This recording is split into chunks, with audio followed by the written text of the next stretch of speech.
Hello, friends, and welcome to the Exams Made Simple. And we are back again with the Hindu complete newspaper analysis for 28th of March 2022. तो 28 मार्च 2022 का the Hindu newspaper analysis देखेंगे। शुरू करने से पहले आपसे request रहेगी कि please do like the video like ज़रूर करिए। बहुत ज़्यादा इंपॉर्टेंट है हमारे लिए, आपके लाइक्स भी बहुत इंपॉर्टेंट है ना। ये आपका एक तरह से कंट्रीब्यूशन हो सकता है इस चैनल के लिए। तो please do like it and do share it among friends. Open करिए और लाइक ज़रूर किया करिए। दूसरी चीज़, जिनको लगता है कि उनका करंट अफेयर्स वीक है, वो हमारा current affairs revision series join कर सकते हैं। साथ ही मैं आपको बता दूं कि कल मैंने एक इंडियन हिस्ट्री के लिए कंप्लीट टेस्ट रिलीज़ किया था, है ना। वेबसाइट temsies.com में जाकर के आप उस टेस्ट को अटेम्प्ट कर सकते हैं। आपका हिस्ट्री का पूरा सिलेबस लगभग उस एक टेस्ट में रिवाइज हो जाएगा। और जो रिवीजन सीरीज़ में है हमारे स्टूडेंट जो रिवीजन सीरीज़ के पार्ट हैं, उनके लिए 5 टेस्ट्स रहेंगे टोटल, जो कि प्रीलिम्स ऑनलाइन सीरीज़ के लिए रहेंगे। ये टेस्ट मैंने सबके लिए बनाया ताकि आप सबको एक अपना एनालिसिस पता चले कि कितना आपने पढ़ा है, कितना आप यूटिलाइज़ कर पा रहे हैं। तो temsies.com में जाकर के एक बार वो टेस्ट पेपर ज़रूर लगाइएगा, है ना। I hope all the best to you people and do well in the examination. Start करते हैं आज के क्वेश्चंस के साथ, जिनके जवाब आपको देने हैं। पहला सवाल है, consider the following statements regarding the money supply. Money supply के रिगार्डिंग कुछ स्टेटमेंट्स दिए हैं।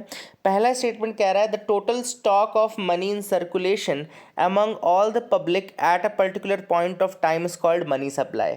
दूसरा स्टेटमेंट कह रहा है कि M1 and M2 are known as broad money. Question number third statement कह रहा है M1 is the most liquid and M4 is the least liquid of all. ठीक है ना। तो ये स्टेटमेंट्स जो हैं वो कह रहा है, आपको बताना है कौन सा इसमें सही है। 1 ओनली, 1 एंड 2, 1 एंड 3 या 1, 2, 3। अगला है, when government issues bond the money which flows from the public to the government और the money in the economy is in general is called heated currency, dear currency, hot currency या cheap currency. तो आपको बताना है इनमें से क्या बोलते हैं उस करेंसी को जब गवर्नमेंट बॉन्ड इशू करता है एंड पब्लिक से गवर्नमेंट के पास पैसा जाता है। तो ठीक है ना। So this is another thing which you have to answer. Question number third आप देख सकते हैं, arrange the following in the chronological order of their establishment. तो आपको इनको अरेंज करना है क्रोनोलॉजिकल ऑर्डर में ऑफ देयर इस्टेब्लिशमेंट। ठीक है ना। तो इसमें आप देख सकते हैं पहला स्टेटमेंट, पहला है स्टेट बैंक ऑफ इंडिया, दूसरा है industrial development bank of India, तीसरा है आपका life insurance corporation of India, चौथा है आपका एयर इंडिया। अब आपको करेक्ट कोड बताना है कि क्रोनोलॉजिकली सबसे पहले कौन सा इस्टेब्लिश हुआ, फिर बाद में कौन सा इस्टेब्लिश हुआ, फिर कौन सा इस्टेब्लिश हुआ। ठीक है ना। तो इस तरह को बताना है। तो ऑप्शंस आपके सामने हैं 4, 1, 3, 2, 1, 4, 3, 2, 4, 1, 2, 3 या आपका 1, 4, 2, 3। ठीक है। तो ये 3 सवाल थे आज के जो आपको करने थे attempt. Let me tell you the answers one by one, लेकिन आप अपनी तरफ से अटेम्प्ट ज़रूर करिएगा, है ना। Please do attempt the questions from your side. देखो, सबसे पहला सवाल मैंने पूछा था मनी सप्लाई के रिगार्डिंग। देखो, पहला स्टेटमेंट तो हर कीमत पे सही है, आपको पता है, क्योंकि सारे स्टेटमेंट्स में therefore total stock of money in circulation among the public at a particular time is called money supply. ठीक है। दूसरा स्टेटमेंट गलत है। देखो क्यों गलत है, क्योंकि M3 जो होता है ना, M3 जो आपका होता है वो ब्रॉड मनी होता है। कैसे आप याद रखेंगे, जैसे 3 है और ये डंडा जोड़ दो तो B हो जाएगा ना, वैसे B से ब्रॉड मनी होता है, इसीलिए याद रखिएगा 3 जो होती है वो ब्रॉड मनी होता है। ये B है, B में भी एक 3 बना होता है ना, तो M3 से किस तरीके से आप याद रखेंगे कि ये ब्रॉड मनी है। ठीक है ना।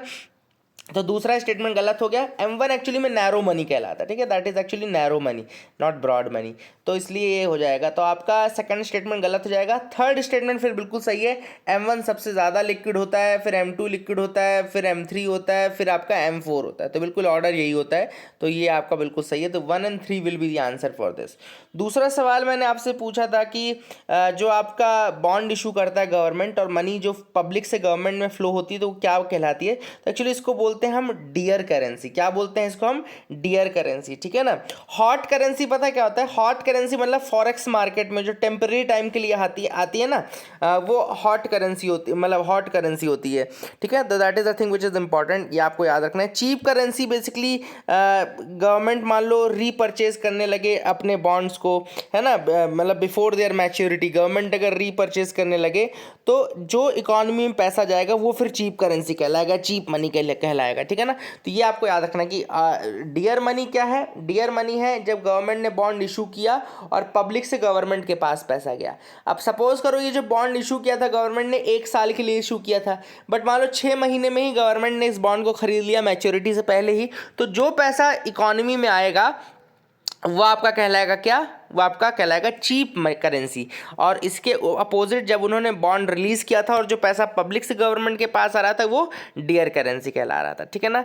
अब अगला जो सवाल मैंने पूछा था वो पूछा था chronological order of there establishment. तो इसमें जो सबसे पहले जो बना ना, देखो वो बना आपका एयर इंडिया। एयर इंडिया सबसे पहले बना। अब एक्चुअली में देखो मैं इसमें एक चीज़ है जो मैं आपको क्लियर करना चाहता हूँ। यहाँ पे एक्चुअली थोड़ा सा स्टेटमेंट गड़बड़ था। स्टेट बैंक ऑफ इंडिया यहाँ पे nationalised state bank of India, government state bank of India होना चाहिए था, ठीक है ना। तो nationalised state bank of India वो बना 1955 में, ये आपको याद रखना है ना। इंडस्ट्री IDBI आपका एयर इंडिया बना 1932 में, बता देता हूँ 1932 में। और आपका IDB यानी industrial development bank of India बना आपका 1964 में, 1964 में। और आपका जो लाइफ इंश्योरेंस कॉर्पोरेशन है वो 1956 में बना। तो आप इसको अरेंज कर लीजिए। सबसे पहले एयर इंडिया बना 1932 में, फिर आपका बना स्टेट बैंक ऑफ इंडिया जो नेशनलाइज था वो 1955 में बना। उसके बाद आपका इंडस्ट्रियल डेवलपमेंट, इसके बाद आपको लाइफ इंश्योरेंस कॉर्पोरेशन बना, यानी कि 4132 ये सबके ईयर मैंने आपको बता दिए। 4132 A will be the answer for this question. तो I hope you got clarity regarding these 3 question. कुछ नया सीखने को ही मिला होगा आप लोग को, है ना। ऐसा तो टाइम वेस्ट तो नहीं हुआ होगा।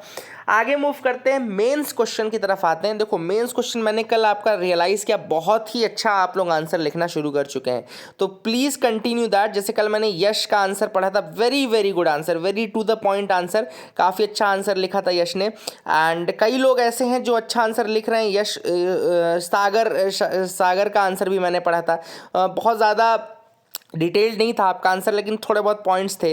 रंजीत का भी सेम केस था कि थोड़े बहुत पॉइंट्स थे, बहुत ज़्यादा डिटेल्ड आंसर नहीं था, है ना। तो इस तरीके से थोड़ा डिटेल में करने की कोशिश करिए, क्योंकि वहाँ पे आपको एटलीस्ट 150-250 वर्ड्स तो लिखना ही है ना। तो please have certain details in that, तो ये आपको करना है। आगे मूव करते हैं। आज का मेन्स क्वेश्चन मैं आपको बता दूँ। आज का मेन्स क्वेश्चन है, what is the scenario of unemployment in India, how can this situation be improved. India में अनएम्प्लॉयमेंट का सिनेरियो क्या है और किस तरीके से ये सिचुएशन इंप्रूव की जा सकती है, आपको बताना है। Very good question. अनएम्प्लॉयमेंट का सिनेरियो इंडिया में क्या है और किस तरीके से आप इसको इंप्रूव कर सकते हैं। तो मूव करते हैं आज की न्यूज़ एनालिसिस पार्ट की तरफ। सबसे पहली न्यूज़ जो है फ्रंट पेज की है, Kerala nurseries bounce back with north east rubber wave. तो रबर का जो प्रोडक्शन है वो थोड़ा अच्छा हुआ है। तो इसके बारे में मैं आपको बता दूं, रबर की जो कंडीशंस है, देखो यूपीएससी कंडीशंस पूछता आया है, मतलब 2-3 बार उन्होंने क्वेश्चन यूपीएससी प्रीलिम्स में भी पूछा है और मेंस में भी पूछा है ना। वीट मेज का पूछ चुके हैं। तो अभी 2-3 दिन से हमने देखा होगा कि आपने देखा होगा कि न्यूज़पेपर में जो भी क्रॉप आ रहा है ना, मैं उसकी कंडीशन ज़रूर बता रहा हूँ। तो जैसे आपका कल मैंने आई थिंक कल परसों मैंने आपको शुगर केन का बताया था एक दिन, फिर उसके पहले मैंने आपको कॉटन का बताया था, है ना, कॉटन वाली कंडीशन भी बताई थी। आज अपन रबर की बता रहे हैं, तो इन सबको एक साथ पंच कर लीजिएगा। जो भी आप नोट्स बना रहे हैं नहीं बना रहे हैं, आप उसको पंच कर लीजिएगा, ठीक है ना। तो रबर का मैं आपको बता दूं, सबसे पहले रबर जो करेंटली हार्वेस्ट होता है वो लेटेक्स के फॉर्म में होता है, ठीक है ना। It is mainly in the form of latex and trees से ये निकलता है, ठीक है ना। लेटेक्स के फॉर्म में ट्रीज से निकलता है। लेटेक्स क्या होता है, स्टिकी मिल्की कोलाइड सोल्यूशन होता है, जो कि जब बार्क में आप इंसिजन करेंगे तो वहां से फ्लूइड के रूप में ये निकलता है। और इसको टैप करने की प्रोसेस ना, इसको पकड़ने की प्रोसेस, मतलब इस लेटेक्स को इकट्ठा करने की प्रोसेस टैपिंग कहलाती है, ठीक है ना, टैपिंग कहलाते हैं।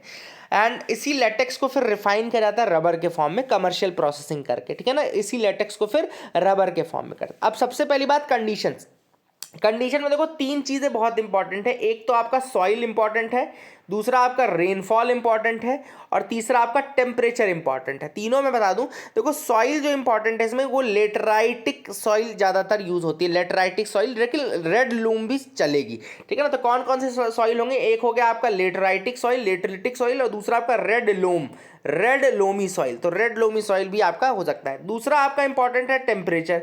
तो टेम्परेचर इसमें लगभग 20 से 35 डिग्री की रेंज में रहता है। 20 to 35 डिग्री, मतलब 20 से नीचे तो बिल्कुल नहीं होना चाहिए, 20 से नीचे फिर डिट्रीमेंटल होता है। तो 20 डिग्रीज टू 35 डिग्रीज, एवरेज जो मंथली टेम्परेचर चाहिए वो 27 डिग्री सेंटीग्रेड का चाहिए। तो रबर जो है ना उसको ज़्यादा टेम्परेचर चाहिए, याद रखिएगा। फ्रोजन कंडीशंस और फ्रीजिंग कंडीशंस और ठंड वाली कंडीशंस रबड़ के लिए नुकसानदायक होती हैं, ये अपने दिमाग में बात बैठा लीजिए, क्योंकि जब भी आपको क्वेश्चन देगा ना यूपीएससी तो आपको कहीं ठंडी कंडीशंस देगा ही देगा, है ना। तो इस तरीके से अपने को हिसाब रखना है कि यार केरला कर्नाटका में जो चीज़ हो रही है उसमें बहुत ज़्यादा ठंडी तो नहीं तो जम्मू कश्मीर में होती, हिमाचल में होता, लेकिन हिमाचल जम्मू कश्मीर में तो रबड़ नहीं हो रहा है ना, रबड़ कहाँ हो रहा है आपका कर्नाटका केरला में हो रहा है। तो याद रखना, और इसको एटलीस्ट 5 to 6 आवर्स सनलाइट चाहिए, ठीक है। तो ये भी आपको याद रखना है। पीएच सॉइल का 5.0 से 6.0 के बीच में होना चाहिए, ये भी एक इंपॉर्टेंट कंडीशन है। मैंने बताया लेटराइटिक सॉइल्स होती हैं, और इसमें ऐसी सॉइल चाहिए जो हाईली डीप वेदर्ड सॉइल हो, हाईली डीप वेदर्ड सॉइल हो, and they grow best in well drained porous soils. तो well drained porous soils with moderately acidic मतलब वही 5 से 6 का पीएच जो है वो बेस्ट होता है फॉर रबर प्रोडक्शन। तो I hope you got clarity regarding all these things, ये आपको समझ में आ गया होगा, काफ़ी इंपॉर्टेंट है ये, है ना। लास्ट से मूव करते हैं, लास्ट में ज़्यादा न्यूज़ आती हैं आजकल, द हिंदू का न्यूज़पेपर लास्ट से ही आजकल पढ़ने लायक है ना। तो बहुत ही अच्छे न्यूज़ आइटम्स है, एक एक करके अपन देखेंगे। अब आईपीएल की मत एक्सपेक्ट करना कि मैं आपको आईपीएल की डिटेल बताने लगूँ, है ना। EU invited to Iran to bridge gaps in nuclear deal. अब आपको ये सब पता है ना कि न्यूक्लियर डील होने वाली है, फिर से बातचीत चल रही है ईरान के साथ। बस मैं आपको बस ये न्यूज़ इसलिए बता रहा हूँ कि आपको पता रहे कि कौन क्या कहलाती है न्यूक्लियर डील। इसको बोलते हैं JCPOA बोलते हैं, ठीक है ना। JCPOA यानी कि joint comprehensive plan of action, joint comprehensive plan of action इस डील का नाम है। अगर कभी भी joint comprehensive plan of action लिखा आ जाए और यूपीएससी पूछ ले कि ये क्या है, तो ये ईरान न्यूक्लियर डील है, ठीक है ना। अब याद रखेगा ये एक्चुअली में 5 कंट्रीज P5+1 के साथ थी। P5 यानी कि परमानेंट 5 मतलब कि यूएनएससी के जो 5 मेंबर है, USA, UK, Russia, France and China, और 1+1 जो है ये है जर्मनी, ठीक है ना। तो ये P5+1 में जो कौन कौन सी कंट्रीज आती हैं, Russia, USA, UK, Russia, France and China, and last is your Germany, ठीक है। तो P5+1 कंट्रीज के नाम इंपॉर्टेंट थे, इसलिए मैंने सोचा आपको बता दूं, इसको याद रखिएगा। ईरान का ये कहना है कि भैया आपने IRGC जो इनका आपका Iranian Islamic Revolutionary Guard Corps है, Islamic Revolutionary Guard Corps IRGC, उसको यूएस ने टेरर लिस्ट में डाल रखा है, टेररिस्ट लिस्ट में डाल रखा है। इस कारण से ईरान का कहना है कि भैया उसको पहले आप टेरर लिस्ट से हटाओ, उसके बाद हम बात करेंगे, ठीक है ना। तो that is the thing which is important. I hope you got clarity regarding all this thing. Now this is a very important news item, इसको तो भैया स्टार मार्क कर लो, इसको मेंस के लिए लिख लो, इसको प्रीलिम्स के लिए लिख लो, जिसके लिए चाहिए उसके लिए लिख लो। Supreme court seeks foolproof norms to identify STs. तो अब एसटी यानी कि शेड्यूल्ड ट्राइब पॉपुलेशन को आइडेंटिफाई करने के लिए सुप्रीम कोर्ट ने कहा है कि एक फुल प्रूफ तरीका होना चाहिए। देखो बहुत इंपॉर्टेंट न्यूज आर्टिकल है ये, बहुत ही ज्यादा। सुप्रीम कोर्ट ने कहा है कि जो भी पैरामीटर्स हैं scheduled caste tribe, scheduled tribes के लिए, उनको और फुल प्रूफ करने की जरूरत है, एक ऐसा मेथड बनाने की जरूरत है जो फुल प्रूफ हो, मतलब कि ऐसा चूक ना हो कि किसी को भी आप एसटी कम्युनिटी में डाल दो, किसी को भी हटा दो, ये नहीं होना चाहिए। देखो पहले जो तरीका अभी तक यूज होता है उसको बोलते हैं एफिनिटी टेस्ट। याद रखिएगा ये बहुत इंपॉर्टेंट चीज बता रहा हूँ, एफिनिटी टेस्ट कहते हैं इसको। मतलब जुडिशरी को ये अब श्योरिटी नहीं है कि एफिनिटी टेस्ट अब पूरा काम करेगा या नहीं करेगा। देखो दो व्यूज हैं, दो अलग अलग व्यूज हैं। एक व्यू कहता है कि एफिनिटी टेस्ट मस्ट है, एफिनिटी टेस्ट के अलावा कुछ और तरीका नहीं है। दूसरा व्यू अब ये आने लगा है कि नहीं, एफिनिटी टेस्ट अब श्योर शॉट तरीका नहीं है। तो पहले तो आपको एफिनिटी का मतलब बता दूं। देखो एफिनिटी का मतलब क्या होता है, यहाँ पर लिखा है मैंने अलग से। एफिनिटी का मतलब होता है association of the applicant, association of the applicant, थोड़ा इसको अच्छे से मैं कलर कर दूं, हाँ, association of the applicant for a caste certificate with the scheduled tribe into which he और शी हैज़ बीन बॉर्न। जिस ट्राइब में वो व्यक्ति पैदा हुआ है उस ट्राइब के साथ एंथ्रोपोलॉजिकल और कितना उसका एसोसिएशन है। अब अगर आपको यहाँ पे ये भाषा नहीं समझ में आई तो मैंने एक और भाषा लिखी हुई है, मतलब कि जो ट्रेड्स उस ट्राइब के पिक्यूलियर ट्रेड्स हैं, मतलब कि जो वो ट्राइब जिस ट्रेड्स के लिए जानी जाती हैं एंथ्रोपोलॉजिकली और एथनोलॉजिकली, जो ट्रेड्स उनके उनके लिए जाने जाते हैं, यानी कि किस डीटी की वो पूजा करते हैं, कौन से रिचुअल्स वो फॉलो करते हैं, कौन से कस्टम्स वो फॉलो करते हैं, क्या उनकी मोड ऑफ मैरिज है, क्या उनकी डेथ सेरेमनीज है, इससे जो व्यक्ति है वो कितना करस्पॉन्ड कर पा रहा है। ऐसा तो नहीं कि उसके अंदर वो एक भी ट्रेट ना हो जो उस स्ट्रीट ओवरऑल ट्राइब का ट्रेट रहा हो। तो बेसिकली ये जो एसोसिएशन है ये एफिनिटी टेस्ट पता करता है कि उसका उस व्यक्ति का उन ट्रेट्स के बारे में कितनी जानकारी है और उन ट्रेट्स को, उन कैरेक्टर्स को, उन कस्टम्स को कितना फॉलो करता है। तो ये एफिनिटी टेस्ट है। अब एक्चुअली में एक अभी रिसेंटली केस था, पहले एक केस था जिसमें कि बॉम्बे हाई कोर्ट की एक बेंच ने Shilpa Vishnu Thakur versus state of Maharashtra में ये कहा था कि जो एफिनिटी टेस्ट है बहुत ज़्यादा रेलिवेंट है, ये इंपॉर्टेंट है। ये केस लिख लो, Shilpa Vishnu Thakur versus state of Maharashtra. अगर आपसे यूपीएससी ने पूछा कि Shilpa Vishnu Thakur versus state of Maharashtra case किससे एसोसिएटेड है, तो ये एसोसिएटेड है आपका ये एफिनिटी टेस्ट एसटी पॉपुलेशन को एनालाइज करने के लिए। तो ये आपको याद रखना है। लेकिन अभी रिसेंटली एक और केस हुआ था 2011 में, जिसको Anand versus committee for scrutiny and verification of tribe के क्लेम्स जो था, यहां पे ये कहा गया कि जो एफिनिटी टेस्ट है वो फुल प्रूफ अब नहीं रहा। अब फुल प्रूफ क्यों नहीं रहा? तो सुप्रीम कोर्ट का इसमें लॉजिक ये है कि चूंकि अब जो ट्राइब्स हैं वो ऐसे, पहले तो वो आइसोलेशन में रहती थी, पहले वो अपने ट्रेड्स को कैरी फॉरवर्ड कर पाती थी, बट चूंकि अब माइग्रेशन, इमिग्रेशन, रेफ्यूजी, ये सारी चीज़ें इतनी होने लगी हैं सोशल में, मतलब सोशल सोसाइटियल जो मिक्सचर है वो इतना ज़्यादा गहरा हो गया है कि one community starts taking the trades of another community very easily, है ना। इस ग्लोबलाइजेशन की इस एरा में अब ट्राइब्स भी एक दूसरे ट्राइब से कैरेक्टर्स लेने लगे हैं। बहुत ही रेयर है आपको मिले कि कोई बहुत पुराना एंथ्रोपोलॉजिकल जो ट्रेड रहा होगा वो आज कोई ट्राइब फॉलो कर रही है, अनटिल अनलेस जो एबोरिजिनल्स और इन सब की बहुत ही ज़्यादा आइसोलेटेड ट्राइब्स ना हो, अंडमान जरावा या ऑनजीज ये सब नहीं हो। अदरवाइज बहुत मुश्किल है कि ट्राइब्स अपने कैरेक्टर्स को फॉलो कर पाए। That is the reason why supreme court ने अब ये कहा है कि ये जो तरीका है आपका एफिनिटी टेस्ट का, अब वो काम नहीं करेगा, क्योंकि लोग उस ट्रेड्स को उनको जानते ही नहीं। हो सकता है वो 10 साल पहले ही चेंज हो गया हो ट्रेड, तो हम एंथ्रोपोलॉजिकल टेस्ट से कैसे पता कर सकते। तो काफ़ी इंपॉर्टेंट ये आर्टिकल है, इसके लिए एक बड़ी बेंच बनाई जाएगी और वो फिर डिसाइड करेगी कि किस तरीके से आगे बढ़ना है के एनालिसिस में। बिम्स्टेक की मीटिंग में म्यांमार के जो म्यांमार की जनता के जो मिनिस्टर हैं वो आएंगे, फॉरेन मिनिस्टर आएंगे, ठीक है ना। तो ये मिलिट्री की तरफ से रहेंगे, he will be from the military and all, है ना। तो अब थोड़ा बिम्स्टेक के बारे में बता दूं। बिम्स्टेक का फुल फॉर्म है Bay of Bengal initiative for multi sectoral technical and economical cooperation. क्या है? Bay of Bengal initiative for multi sectoral technical and economic cooperation. ये एक रीजनल मल्टीलेटरल ऑर्गेनाइजेशन है। कैसी है? ये रीजनल मल्टीलेटरल ऑर्गेनाइजेशन है और इसके मेंबर्स जो हैं वो लिटोरल और एडजेसेंट एरियाज जो बे ऑफ बंगाल के वहाँ लाई करते हैं, ठीक है। 7 मेंबर्स हैं इसमें, जो कि मेंबर्स हैं Bangladesh, Bhutan, India, Nepal, Sri Lanka, Myanmar and Thailand. कौन कौन से मेंबर हैं? Bangladesh, Bhutan, India, Nepal, Sri Lanka, Myanmar and Thailand इसके मेंबर्स हैं। म्यांमार और थाईलैंड बस याद रखना है ना, Myanmar and Thailand. Myanmar SAARC का मेंबर नहीं है, ये भी आप थोड़ा याद रखना। म्यांमार जो है ना वो सार्क का मेंबर नहीं, वो साउथ एशियन कंट्री नहीं है म्यांमार, वो साउथ ईस्ट एशियन कंट्री है, ठीक है ना। तो ये थोड़ा डिफरेंशिएट भी कर लेना। तो बिम्स्टेक बेसिकली काफ़ी इंपॉर्टेंट ग्रुपिंग है और मैंने आपको बताया कि बिम्स्टेक का जो जेनेसिस है वो 1997 के एक डिक्लेरेशन में होता है जिसको हम बैंकॉक डिक्लेरेशन बोलते हैं। तो इट्स सब रीजनल ऑर्गेनाइजेशन है जो कि 1997 के बैंकॉक डिक्लेरेशन से फॉर्मेशन हुआ था इसका। और जब ये फॉर्मेशन हुआ था तब इसमें बांग्लादेश, इंडिया, श्रीलंका, थाईलैंड इसको बोलते थे इकोनॉमिक कोऑपरेशन।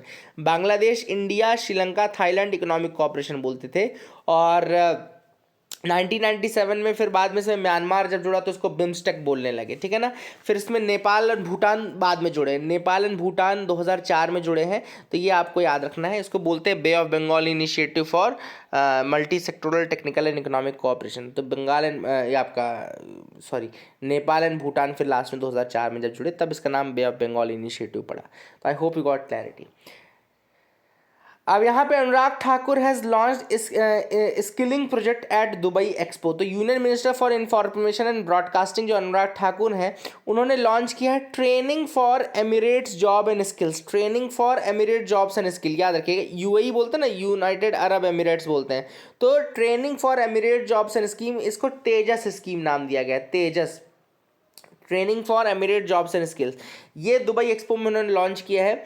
एंड इस प्रोजेक्ट से एक्सपेक्टेड है to create a 10,000 strong Indian workforce in UAE.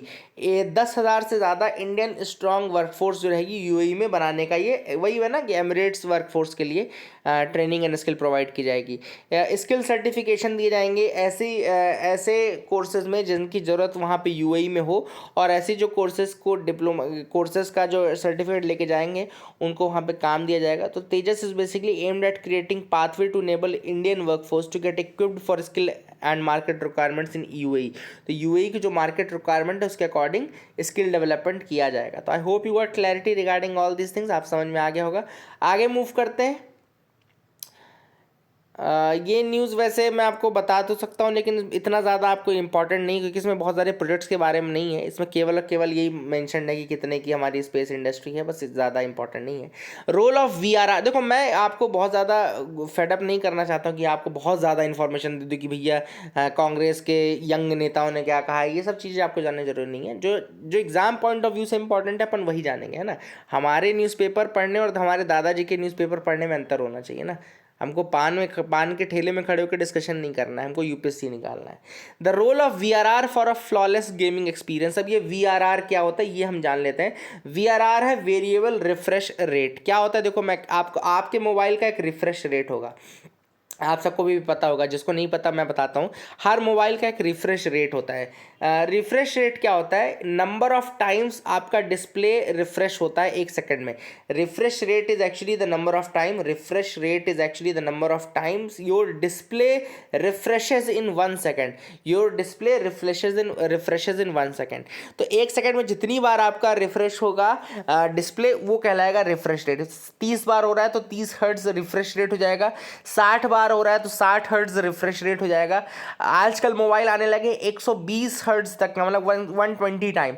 और जितना ज़्यादा रिफ्रेश रेट रहेगा उतना क्लियर विजुअल आएगा। जितना ज़्यादा आपका रिफ्रेश रेट रहेगा उतनी बेटर क्वालिटी आएगी, उतना ज़्यादा अच्छा बेटर व्यूइंग एक्सपीरियंस आएगा, ठीक है ना। तो अब देखो होता क्या था, प्रॉब्लम क्या रहती थी, मान लो डिस्प्ले आपका 120 हर्ट्ज का है, ठीक है, तो बहुत स्मूथ और कंफर्टेबल व्यूइंग एक्सपीरियंस को दे सकता है। लेकिन सपोज करो जो सोर्स है उस चीज़ का, मतलब आप जहाँ देख रहे हैं वो सपोज अगर 120 हर्ट्ज से रिफ्रेश हो रहा है, पर मान लो आपने उसको, जो सोर्स है वो केवल 30 हर्ट्ज मतलब या 60 हर्ट्ज तक ही जनरेट कर पा रहा है। तो जब कई बार होता था कि सोर्स और जो डिस्प्ले है उनके मिसमैच के कारण क्या होता था कि विजुअल क्लियर नहीं हो पाता था, है ना।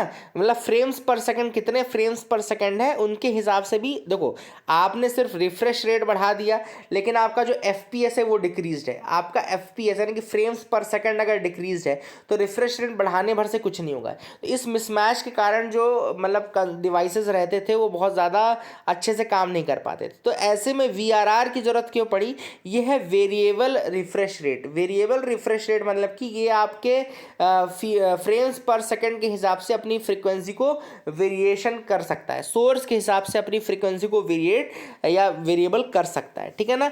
तो अगर पहले क्या होता था, जब ये FPS जो होता था सोर्स डिवाइस का, देखो यहाँ लिखा है ना, जो FPS of the content from source device जो है अगर वो कम है और आपका रिफ्रेश रेट बहुत ज़्यादा है तो इसमें एक वॉबलिंग इफेक्ट होता था जिसको हम जडर बोलते हैं या स्क्रीन टीयरिंग बोलते हैं। क्या बोलते हैं, स्क्रीन टीयरिंग, मतलब स्क्रीन नहीं बोलते फटने लगी है, तो स्क्रीन टीयरिंग या जडर उसको बोलते हैं। तो ये इशूज़ आने लगते थे। ऐसे में वेरिएबल रिफ्रेश रेट क्या करेगा कि जो सोर्स डिवाइस से FPS है उसके साथ मैच करके जो रिफ्रेश रेट है उसको एडजस्ट कर लेगा। तो आपका जो व्यूइंग एक्सपीरियंस है वो बहुत ज़्यादा स्मूथ और बहुत ज़्यादा अच्छा रहेगा। तो दैट इज़ एक्चुअली वीआरआर, और इसी को टैप करना चाहते हैं क्योंकि गेमिंग इंडस्ट्री बहुत बड़ी इंडस्ट्री होने वाली है, इसको टैप करना है। The move to ease voting for overseas citizens. अब ओवरसीज सिटीजन्स की वोटिंग को आसान करने के लिए अलग अलग प्रयास किए जा रहे हैं। देखो मैं आपको सिंपल सा बता दूं, आपको ये पता होगा कि अभी भी एनआरआईज की जो वोटिंग का पैटर्न है, सिंपल सा आपको याद रखना है, एनआरआईज जो वोटिंग है वो कर सकते हैं, वोटिंग कर सकते हैं, लेकिन वोटिंग करने के लिए उनको इन पर्सन अपने जो कॉन्स्टिट्यूंसी है आपके जो वो रहेगा पोलिंग बूथ रहेगा वहाँ पे जाना पड़ेगा, इन पर्सन अटेंडेंस होती है, ठीक है ना। एक तरीका होता है पोस्टल बैलेट का सिस्टम होता है, पोस्टल बैलेट जो आपका सर्विस वोटर्स यूज़ करते हैं। तो पोस्टल बैलेट वाला सिस्टम क्या होता है, 1961 का कंडक्ट ऑफ इलेक्शन रूल्स है, 1961 के कंडक्ट ऑफ इलेक्शन रूल्स हैं जो कि सर्विस वोटर्स को अलाउ करते हैं electronically transmitted postal ballot system, electronically transmitted postal ballot system, ये 2016 से ही अलाउ हुआ था। तो इसमें होता क्या है कि इलेक्ट्रॉनिक माध्यम से पोस्टल बैलेट भेजा जाता है, मतलब पोस्टल बैलेट भेजने के लिए इलेक्ट्रॉनिक मीडियम यूज होता है, फिर उसमें वहाँ पे प्रिंट आउट निकाल करके जो सर्विस वोटर्स हैं वो क्या कर सकते हैं, प्रिंट आउट निकाल करके अपना वोट फीड करके उसको फिर पोस्ट के माध्यम से भेजते हैं। याद रखिएगा, रिसीव वो इलेक्ट्रॉनिक माध्यम से करते लेकिन भेजते फिर पोस्ट के माध्यम से। तो ये चीज़ देखी जा रही है कि क्या ये सुविधा एनआरआईज के लिए भी एक्सटेंड की जा सकती है कि नहीं। अभी ऐसा कुछ नहीं हुआ है, अगर एक्सटेंड करनी होगी तो फिर कंडक्ट ऑफ इलेक्शन रूल्स 1961 को दोबारा से अमेंड किया जाएगा और उसमें फिर ये भी ऐड किया जाएगा कि हाँ अब ये फैसिलिटी जो है एनआरआई वोटर्स के लिए भी अवेलेबल रहेगी, ठीक है ना। याद रखिएगा एनआरआई वोटर्स को 2010 से पहले जो है वो वोटिंग अलाउड ही नहीं थी, उसके बाद 2010 के बाद उनको मतलब अलाउ किया गया था, 2010 के बाद ही उनको अलाउ किया गया था, ठीक है ना। एंड इसमें एक सेक्शन है सेक्शन 20A जो रिप्रेजेंटेशन ऑफ पीपल्स एक्ट है उसका सेक्शन 20A है जो कहता है कि एनआरआईज को फिजिकली प्रेजेंट होने का चाहिए, फिजिकली प्रेजेंट होना चाहिए उनको अगर उनको वोट करना है। तो सेक्शन 20A याद रखेगा, फिजिकली प्रेजेंट होने के लिए कहता है ना। तो that is the thing which is important. I hope you got clarity regarding that, ठीक है। तो I hope you got clarity. इसके अलावा बीच में एक और तरीका आया था प्रॉक्सी वोटर्स का, जो कि अभी तक बिल के रूप में आया तो ज़रूर था लेकिन वो रियलाइज़ नहीं हो पाया। प्रॉक्सी वोटर्स मतलब कि वो जो एनआरआई वोटर है वो अपनी अथॉरिटी किसी प्रॉक्सी वोटर के पास दे देगा और फिर वो उसके बिहाफ में वोटिंग करेगा, ठीक है ना। तो basically that was another system, लेकिन वो अभी तक आ नहीं पाया है। मैंने आपको जो तरीका बताया वो बेस्ट तरीका है, electronically transmitted postal ballot system. आप ऑलरेडी कर रहे हैं वो कर लो आगे।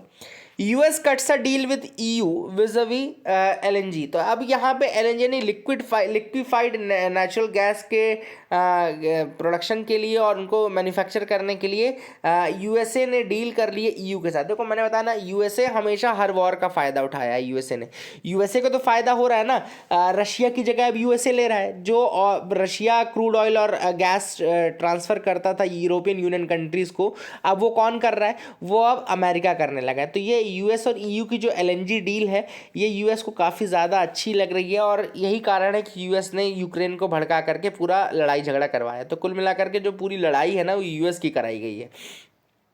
The era of unemployed India. तो यहाँ पे ऑथर ने बोला है कि जो अगर अभी आप अनएम्प्लॉयमेंट का रेट देखें काफ़ी ज़्यादा अलार्मिंग रेट पे है ना। चाहे वो आप नेशनल सैम्पल सर्वे ऑर्गेनाइजेशन का डेटा देखिए, चाहे आप centre for Monitoring Indian economy का डेटा देखिए, ये दोनों के नाम ज़रूर लिख लीजिएगा ताकि आपको थोड़ा ईजिली बने। जैसे Centre for Monitoring Indian Economy ने कहा है nearly 53 million Indians were unemployed, मतलब लगभग 53 मिलियन इंडियंस अनएम्प्लॉयड है as per the Centre for Monitoring Indian Economy के अकॉर्डिंग, ठीक है ना। तो ये सब आप कोट कर देंगे ना तो ज़्यादा अच्छा इंपैक्ट उसका पड़ता है।